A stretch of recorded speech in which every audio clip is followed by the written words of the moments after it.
Hi, this is Marie, and I am so happy to have you join me today. I have a special request by Lindsay to use Inktense to color hair.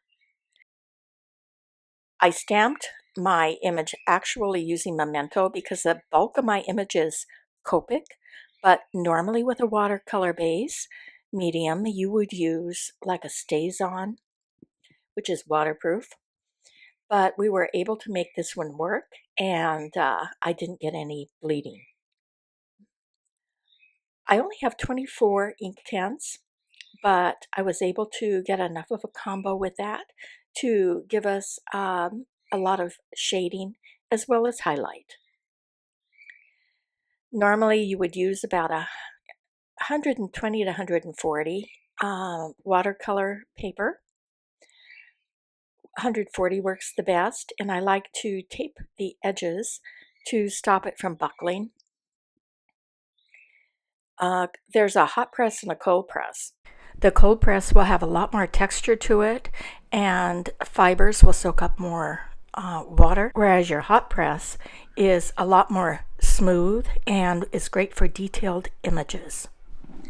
Now I'm taking my pencil to dry paper, and I'm establishing my shadow areas, any area that would not be getting direct sunlight. Those strands of hair that may be darker in places, that part that might go behind a particular curl or lock of hair, anything that's not getting a direct light source.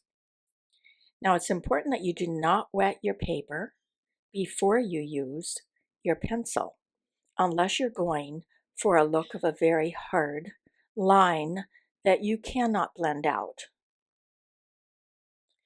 If you're going for that look, then fine. Otherwise, start with your paper being dry and just put those shadows in.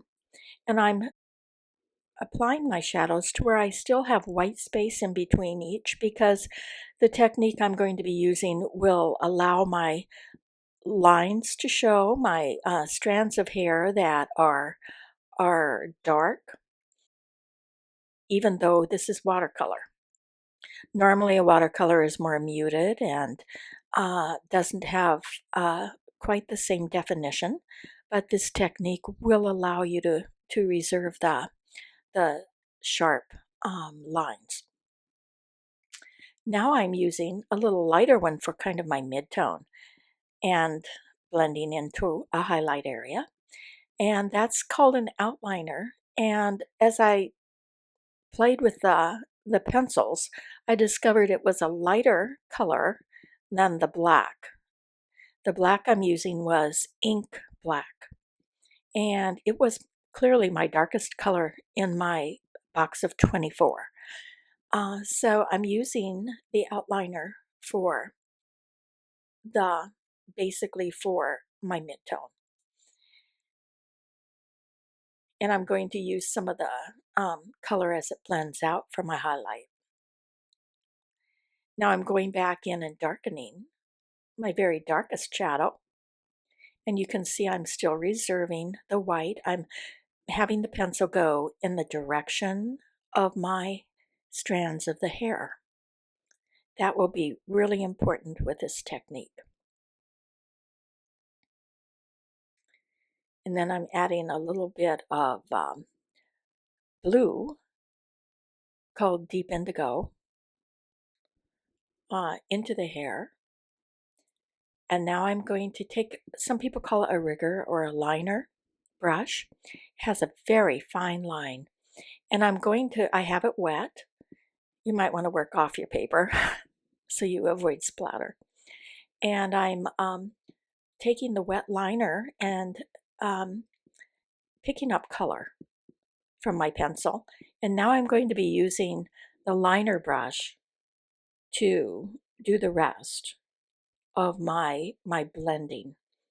And as I do this, it turns that beautiful black color and sets it as a watercolor base.